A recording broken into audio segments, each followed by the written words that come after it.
Complete game coverage of the Cougars is right here on the KSL Sports Zone. The Cougars return home for a battle against TCU. Your home for the best coverage of Cougar football is right here on 97.5, the KSL Sports Zone. You're locked on to JJ and Alex on 97.5, the KSL Sports Zone.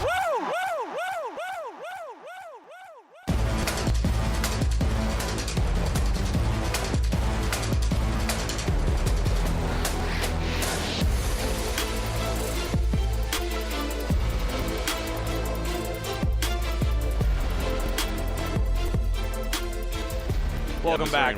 Welcome back. 97.5 KSL Sports Zone. Alex, Kirry, Jeremiah Jensen. You're hearing us react live to the initial college football playoff rankings of week number 2 as we listen to it right now.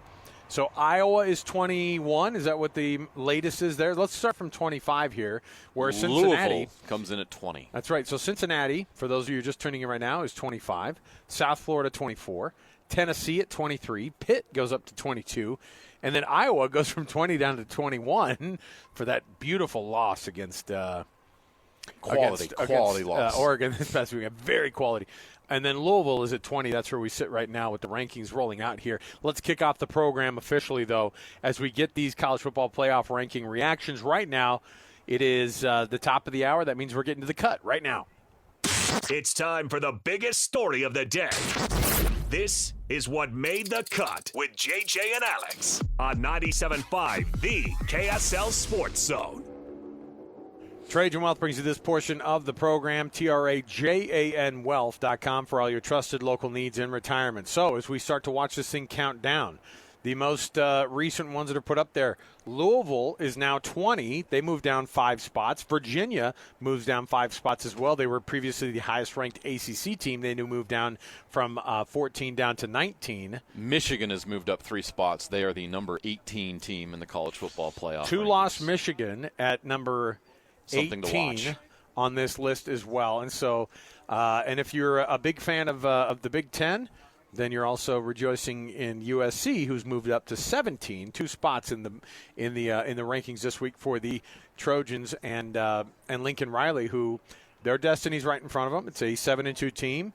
Right now, if you've got 2 losses and you're in a big conference, you're going to be put up there a little bit further than most. Now, we wondered where Georgia Tech was going to be this week when this thing rolled out, and I think you and I were going back and forth between 14 and 15. Turns out the Yellow Jackets, after a bye week, moved down 1 spot from moved up 1 spot. Sorry, moved up for 1 spot up from 17, yes. Up to 16. So they are going to be 16th. So I guess that settles whether or not we think they're going to be 14 or 15. The Miami Hurricanes are now the highest-ranked ACC team at 15 in the country. So there's your that's a move of 3 spots. That's a surprise to me. Well, they obliterated Syracuse, so you got to give them credit for that. Do you? I'm joking. I'm joking. So the 15th ranked Miami Hurricanes coming in. And again, 7-2 team. If you're in a 7-2 spot, they moved up 3 spots from last week after that win over Syracuse over the weekend. And I don't know. The Vanderbilt Commodores weigh in at number 14. They've moved up. They moved up 2 spots with their overtime win over Auburn this weekend. And so Vandy finds themselves earning their way back into some of that conversation, but they're now at 14. I think you had them at 14, right? I said they would be rankings that we were going to be the at. team butted up next to where Utah was at 13. Let's see where Utah falls. Now we're going to see where Utah is, they stay put. Utah does officially stay at number 13 in the college football playoff rankings. So that's where they are going to be, and I think we're going to anticipate maybe a BYU being put there next in these in the next. We'll see, because we've heard Does BYU fall to 12? Do they have enough to make an argument to be ahead of some of these teams? And now they are. I told you they would do this. The committee has dropped BYU all the way to number 12 from 7. So the Cougs are number 12. They lost on the road to Texas Tech, and they dropped 5 spots. So the interesting thing about that is they have these discussions. Okay, so who's at 13? Well, do you put BYU there? No, they beat Utah. Okay, so Utah goes there. And so then they had to have a conversation. Well, they're not better than They're not better than number 11 Oklahoma, which is where they put Oklahoma, is number 11. Two-loss Oklahoma. Two-loss Oklahoma at number 11. BYU goes to 12 and Utah at 13, which means your Texas Longhorns, who we've been wondering where they were going to be, are likely going to be at least 10. So it's going to be probably a Notre Dame-Texas toggle probably between those two. And as it now gets rolled out here for you live, we still haven't gotten the word on anything ahead of Oklahoma yet. They haven't revealed the top 10 yet. So the top 10, I don't know if they're going to go to a break right now, but that's where your top 11 right now is. Oh, Texas is number 10? There you go. They just revealed Texas number 10. So Texas is your number 10 in this week's college football playoff rankings. Oklahoma 11. Both of those SEC teams with 2 losses. Both of them with a very, very difficult road ahead of them because I think Texas still has to play Texas A&M and Alabama. Yes, right? Correct. Oklahoma has to play, I think, at least Georgia. Right? At Georgia, I think, if I wasn't mistaken. So that's going to be a tough one for them as well. So no, Oklahoma's at Alabama. Oh, that's what they've got Missouri, and then they got LSU. And then Texas has got their schedule, might have a couple Texas of losses is at built in. Georgia. They don't play Alabama. They're at Georgia, Arkansas, Texas A&M at home to end the season. Yeah, that's what it is. The A&M game and the Georgia game on the road for Texas, and so that's going to be tough as well. Number 9, we knew this was going to happen. We told you to prepare yourselves. 2-loss Notre Dame is number 9 in the college football playoff rankings. So you've got 3 teams in a row, 9, 10, and 11, all 2 losses, but quality losses, JJ. We've heard this quite a bit. Oregon weighs in at number 8 on this week's ranking. And obviously they wouldn't fall. I don't think they were going to fall further than Notre Dame would be, and they wanted to have Notre Dame at 9, and so Oregon goes to that number 8 spot as these rankings keep coming in. I haven't been really surprised by much. I know that we prepared people for the idea that BYU would be 12, just ahead of Utah at 13. They kept Utah at 13. They did put BYU at 12. And now the number 7 team in the country. Oh, my. Ole Miss falls all the way. Texas Tech has made a jump to number 7, which means that Texas Tech. And they deserve it. Is probably going to go up further than we had initially thought. And we had that discussion, too. We said, okay, is it a one-loss Ole Miss team against Georgia? Are their wins good enough? Was their loss against Georgia good enough to put up against that win? And now they have Texas Tech at number 6 in the college football playoff ranking, week number 2. So Ole Miss gets jumped, interestingly enough. I wonder what that conversation looked like, and I'm sure that's going to be one of the things. The media asks questions after these rankings come out, and they're able to ask questions, and that's going to certainly be one that they're going to go, okay, so what did you see with that Texas Tech team that made it to where, like, hey, big, huge win over BYU, a BYU team that they have docked 5 slots with their first win or with their first loss of the season. So Texas Tech has moved up 2 slots after the win over BYU in dominant fashion. They go from 8 to number 6 in the playoff rankings. I like it because if you look at Ole Miss's schedule, a little bit weaker. They thought they had that great win against LSU. Turns out LSU's not as good as they were, or they thought they were. They only beat Washington State by 3 on their home field. The metrics aren't going to like that. They lost to Georgia. They did beat Oklahoma by 8 in Norman, which is a great win. But Texas Tech has 2 wins over top 13 teams, and not just wins. They blew out both BYU and Utah. And the metrics love them because of the amount of how big they and how much they've absolutely annihilated everybody. So 5 through 3 we have revealed. We wondered there wasn't going to be a lot of movement. We knew that Georgia would likely be number 5, and they are. Number 4 is Alabama. And then at number 3, this answers the question of whether or not it was going to be Indiana or Texas A&M at 2 and 3. And Texas A&M gets slotted into that 3 spot, and Indiana has now been rolled out officially as the number 2 seed. And now that leaves room for only the Ohio State University, who is, officially rolled out now on the broadcast as the number 1 seed. So your 1, 2, 3, 4s go like Ohio State, Indiana, Texas A&M, and Alabama. If it were to start now, the first teams out would be Oklahoma and BYU, according to this metric. So those would be the first teams that would be out of this year's college football playoff because you slot in a number 24 ranked South Florida team Miami has snuck far enough up and, of course, is looked at as that team who would be the ACC champion. They've been slotted in right there. Texas would be your 10 seed. They would be they'd be up on the list. Notre Dame would be in. Oregon would be in. Ole Miss would be in. Texas Tech would, of course, be in, and they'd be the only representative from the Big 12 if it were to go down this way. Georgia at 5, Alabama at 4, like I said, Texas A&M 3, Indiana 2, and Ohio State 1. So Ohio State would be hosting, so would Alabama, so would Texas A&M, and so would Indiana.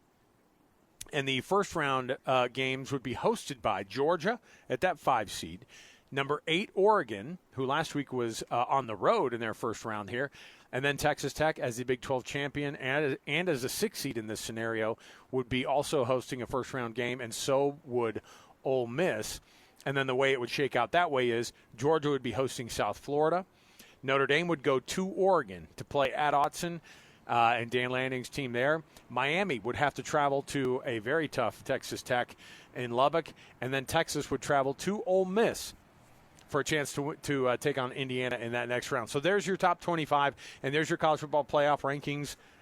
JJ, I'd love to say that we're surprised by any of this, but I would say a lot of folks, because in this scenario, the first 2 teams out are Oklahoma and BYU, and you have to wonder if BYU were that 10 seed instead of because this is significant as far as BYU goes. Instead of Texas, if Texas is that number 10 for seed, the Big 12, it makes a big difference. And so you're going to see now Utah and BYU. I think BYU, they certainly have the ability to be able to win out. They still have a couple tough games ahead of them. Of course, TCU's not going to be a joke this weekend. Sonny Dykes is going to have his guys dialed up coming to Provo, but they also have to go on the road to Cincinnati. Then they finish things off Thanksgiving weekend against UCF. Utah has the road right in front of them to be able to keeping on with what they've been doing recently. They've got to move up 3 spots by the end of this. Can they do it? Can you? Because I think you can build in a loss for Oklahoma, and you can build in a loss for Texas. The question is, will the committee have Texas slide past a BYU team and maybe even a Utah team? Now, where does Vanderbilt go? Vanderbilt's one of these interesting teams, JJ, that will not be an SEC championship appearance type team. But if they continue to win and they win out and they're 10-2, 10-2 as well. Could they be one of these number 10, number 11s that they would have to have a discussion about whether or not they should be in front of a second Big 12 team? So it gets interesting week after week. But to have Utah and BYU right next to each other in the college football playoff rankings this second go-around here at 13 and 12, still pretty good news for the local teams here because they have their destinies in front of them. A lot has to be decided for them. Now, obviously, if BYU is able to get to win out and then go to the Big 12 championship game, and then if they beat Texas Tech, obviously, then that solves that problem for them. And I think a Texas Tech team, it would be hard to make an argument to not put a team like that in the college football playoff with one of their losses coming to a team that had also beaten them or that was also ranked higher than them. If that were the case, I think that they also have enough going for them that people look and they go, they're on a different level, which is what the College Football Playoff Committee looks at. Absolutely. I think Texas Tech, they have them at 6 right now.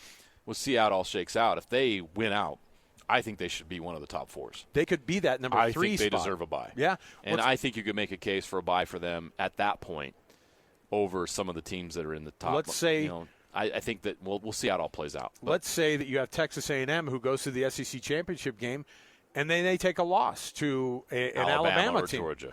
So would they slide behind a Texas Tech team to go into that 4th spot? I think it doesn't matter if you're the 3 or the 4 if you're Texas Tech, because you're getting a first-round bye that you deserve, and you're playing a second-round opponent that's either going to be a winner out of that 10-7 game or a winner out of that 8-9 game. And so I think that either way, they're in the catbird seat, the proverbial catbird seat, getting ready for this playoff. Again, it's disappointing that you would see a slide, I think, as big as you saw with the BYU team, but it's not shocking because we've seen this before. And by the way, the committee, I know that they have to reset these rankings and go back and forth. Okay, who's got a better resume, Notre Dame or BYU, Texas or BYU? But the reality is that I think that there is part of the committee that goes, oh, yeah, we saw this BYU team do this last year. Yeah, they went 8-0, 9-0 in the case of last year. They lose a game. After they lose their first game, then they lose another game. And so whether or not that's going to happen, that's got to be up to BYU. That's where they can control their own destiny for sure. Yeah, and I look at Utah, and if you're a Utah fan, you need Utah to just be their best like they have the last 2 weeks and just absolutely crush the last 3 teams on their schedule. And they have to crush them. They can't have these, I don't know, come-from-behind rallies against Kansas and Kansas State and Baylor. I'm sorry. If you want to be in the top 10, we talked about it. Yep. Are you a top 10 team? That's what's required to be in the college football playoff. You got to boat race those teams. Can they do what they've done in the last You have to continue to crush. If they do, you need Notre Dame to lose to Pitt. You need Texas to lose at least one of those games between Texas A&M and Georgia. You need Alabama to beat Oklahoma. And you need Oregon to lose to USC. At that point, Utah, without getting to the Big 12 championship game, could absolutely find themselves in the college football playoff. And that's the best case scenario for the Big 12. This is disappointing for the Big 12 because you had Texas Tech and BYU in a top 10 matchup on national TV at number 6 and number 7. And now, on this Tuesday, there's only one Big 12 team in the college football playoff bracket right now. And that's got to be frustrating. BYU dropping 5 spots, I think it's too much. They should have stopped at 10. If you want to put one of those teams that's at Notre Dame, you want to slide Notre Dame up to 9, that's fine. How is a 2-loss Texas team that lost to Florida ahead of BYU right now? It's what's the logic there? So yes, it just means more. Well, I Oklahoma as well. I don't get it. I'm sure they do. I'm sure they do the back and forth, and they go, "Yeah, look, winning games should matter." And I know they're in the SEC. I know who they lost to. And I so get all that. And so they obviously look and they say, "Look, who did BYU go and What's defeat? knocking BYU right now? Is it the offense? Is it the come from behind wins? What is causing the committee to say in 1 week's time after losing to a top 10 team on the road? And I get it, they got blown out. Yeah, and that's what I think what it was. It wasn't just a blowout. It was also just kind of seeing the team and going, so now that's supposed to be a playoff contending team? How many plays did they have in Texas Tech territory on Saturday? Yeah. I get it. BYU's offense was not good on Saturday. But a 5-spot drop? If Ole Miss lost to Alabama, would they drop 5 spots?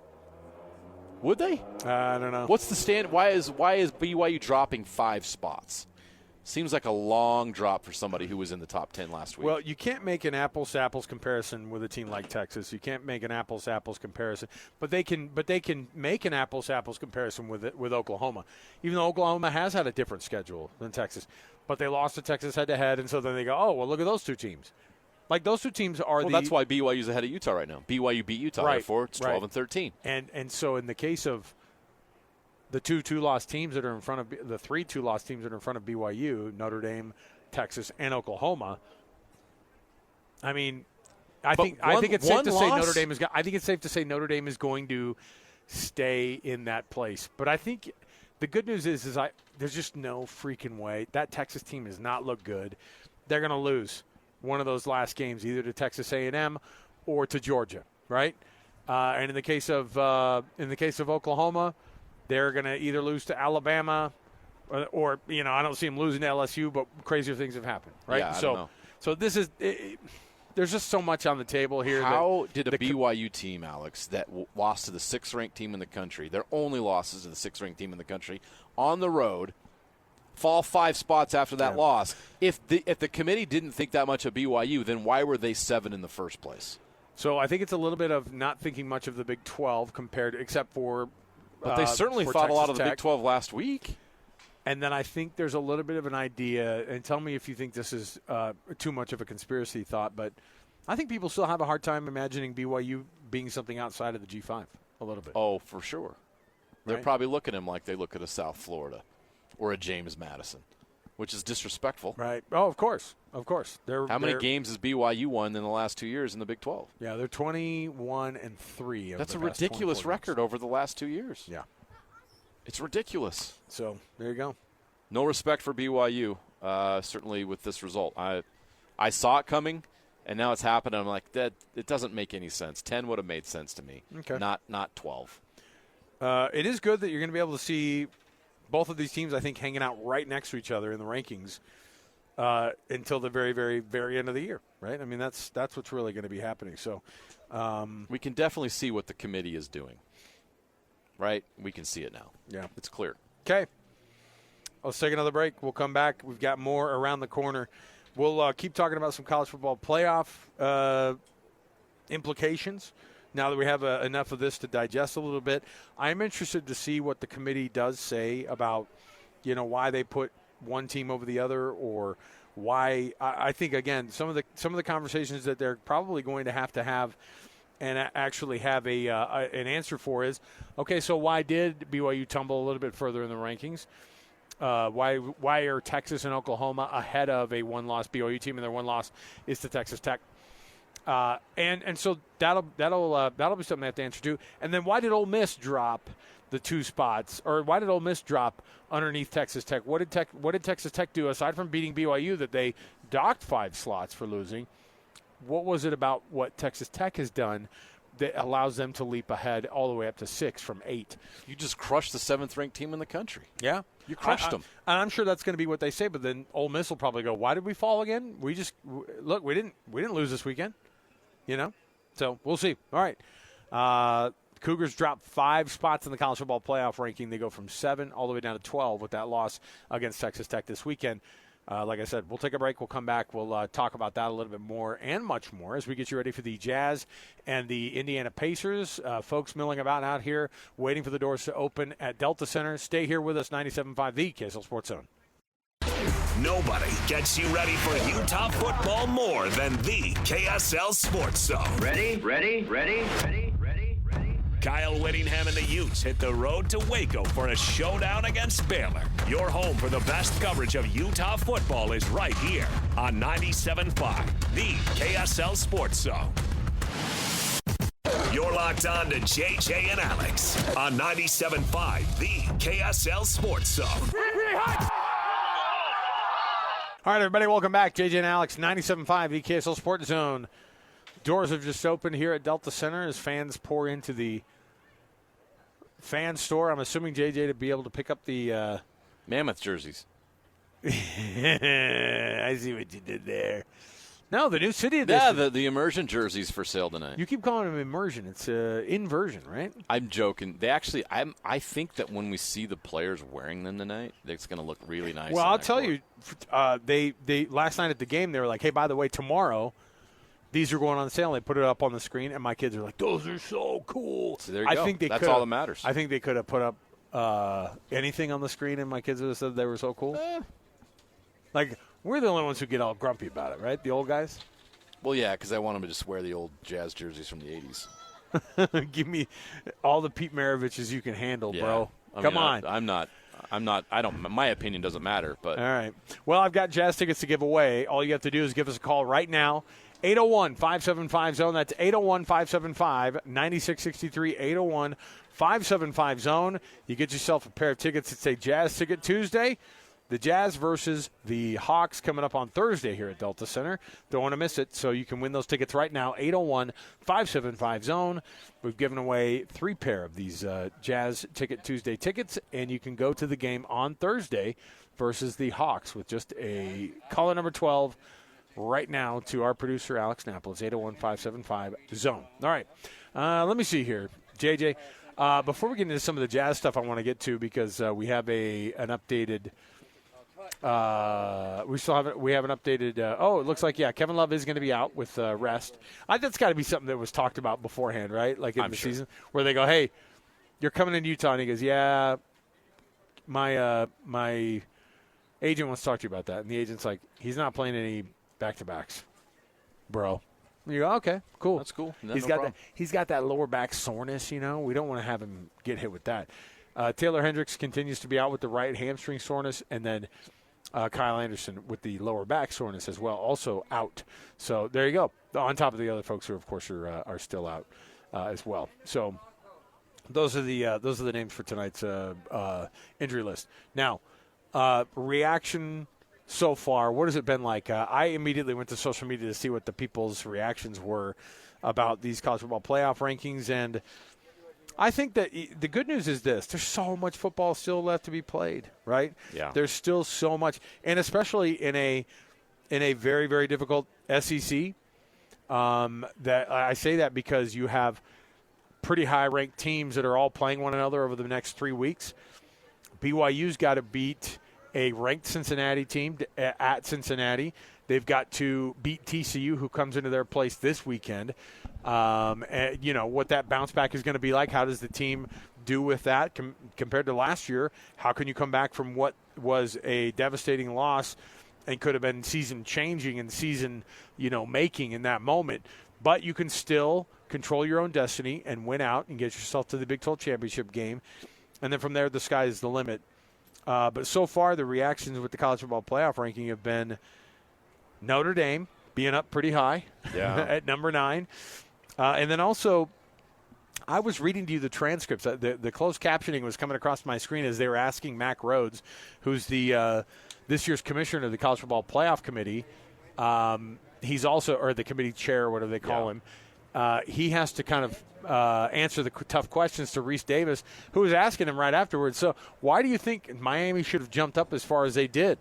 Well, they have that win over Notre Dame, and Notre Dame's really good, man. You know how good Notre Dame is. It's like, no, tell me. We're like, oh, we think they're really good. But Mack Rhodes was interesting because he started to talk about the offense of Texas Tech and how they just haven't been that impressive far this year, and or in the last couple of weeks.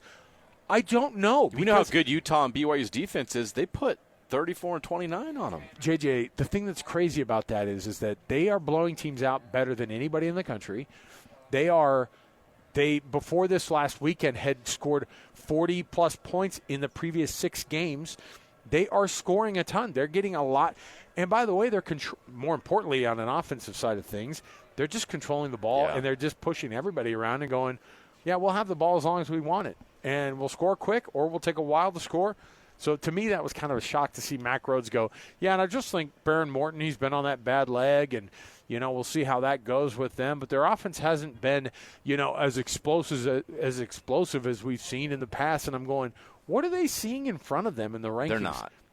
They're overrating the SEC, number one. So if you did this exercise, you say, okay, I'm going to look at Texas Tech versus everybody that's in front of them and pick who's going to win. Do you know how far I'd get before I pick Texas Tech to lose? Ohio State at number 1. Yeah, probably. I think that highly of Texas Tech. I think they're that good. I think Texas Tech beats Texas. You think Indiana struggling at Penn State or something? What would Indiana do in Lubbock against that team? Now listen, I don't want to bet against Mendoza because I think he's a really, really good quarterback. And obviously, you're not going to get you have games like the game they have against Penn State. You're going to have games like that. How does Indiana score against that Texas Tech front? How? I know how that's Ohio why I like State these, can That's do why it. I like playing these games. They got Jeremiah Smith. We have no idea, right? But we have no idea what having these a great year. really I are. get it. They have a front that matches. It's so hard to figure it out. I know, but if I was just picking straight up in games, Ohio State's the only team I would pick to beat Texas Tech. Okay. That's how high I think of them, and they're looking at Texas Tech like, they're not as good as those other teams. I don't know. Would Texas Tech finish 4th in the SEC? That's what they're saying. Because you got Texas A&M, Alabama, and Georgia ahead of them. Yeah. Yeah, and then Texas nipping at the heels. Right. And Ole Miss, too. And Ole Miss. Yeah. Uh-huh. Crazy. That's a lot of SEC teams. They did say that they're better than Ole Miss, which I'd agree with. I feel like you could continue to do that. Texas Tech, I would have them at 4th right now. What's crazy is that they're not wrong with the Big Ten right now, which is you kind of only have 3 teams in. And that means and look, when it comes to the head-to-head, like 4 SEC teams and 4 Big Ten teams, that's actually not the reality here. I mean, last year you had 3 SEC teams get in. That was Alabama got left out. Alabama got left out, and they probably deserved to be. They lost games when they shouldn't have, right? And they lost 3 games. Right. And losing those 3 games. And now on the flip side, you've got Texas that people are looking at and they go, yeah, they could be a 3-loss team sneaking in this year. Man, we don't want to let just another, one of these teams get in. I guarantee they lament the SMU pick from last year. It felt weird. They lost the conference championship game, and not only that, there were other 11-2 teams, BYU chief among them, that probably could have made the argument of them being there at that spot before they were, right? And so they don't want an SMU-type team, not just as an ACC team. They don't want a weak team getting in that they could go, well, not only is that a weaker team, but we can put a bigger brand in. If you think that doesn't matter, then of course you're like, it matters. It absolutely matters. Yeah. Yeah, it does. It's interesting. I feel bad for BYU. The ultimate thing, though, with BYU is, and BYU fans listening, you should be upset and disrespected by the rankings today. They still have everything in front of them, and all they have to do is win. They control their own destiny with the college football playoff. But unfortunately, if they don't win that Big 12 championship game rematch against Texas Tech, and they're at 11-2, and these other teams don't lose like we're talking about, they'd be on the outside looking in at 11-2, and that seems ridiculous. It seems ridiculous, but that's kind of where things are set up right now, and that's what the committee's telling us is Notre Dame with 2 losses, Texas and Oklahoma with 2 losses are better than BYU at 1 loss. And I don't agree with that. Based on just 1 loss, 1 game, 1 performance, are we going to judge Texas based on their performance against Florida? Why are we not judging Notre Dame's performance against Miami? Right? Miami's ranked they're a 2-loss team. Notre Dame lost to them. So those things should matter. Those should be looked at, but they're not right now. It's about what have you done lately. And I think this is another thing, Alex, that we need to pay attention to with this. This is now the second year of the Big 12, it's the second year of the 12-team playoff, is they're punishing losses late in the season more than they're punishing losses early in the season. BYU once again getting punished for a late loss, no matter who it is to, no matter how it goes down. And a team like Notre Dame, their 2 losses are forgotten and forgiven. It's weird. I don't understand that. I guess it's about playing. It's kind of like the NCAA tournament, I guess. But for BYU, I just win. You have this fuel now. You have this fuel. You can't have the letdown this week against TCU. You got to go prove to them that you deserve a better ranking, and you can do that. Let's take a break. We'll come back, our final break here, because we're going to get you ready for the Jazz, a pregame coming up here at the top of the hour. And we're also going to get you tip-off at 7 o'clock, your radio home of the Utah Jazz 97.5, the KSL Sports Zone. More to go. Stay with us. Welcome back, everybody. JJ and Alex, 97.5, the KSL Sports Zone. Alex, Kirry, Jeremiah, Jensen, thanks for being with us on the program. Best and Worst brought to you by the good folks at the Doug Smith brand of dealerships in American Fork, Spanish Fork, and in Linden. Nobody knows cars like Doug. JJ, it's another one in the books here for us because we got the Jazz and the Pacers coming up tonight. I think just as big of a deal as, a back-to-back there. The only thing I can go off of is watching that game last night. I saw so many good things out of this young team, and especially Keontae George, who's been the story of the team this year. Yeah, Keontae's having a great season.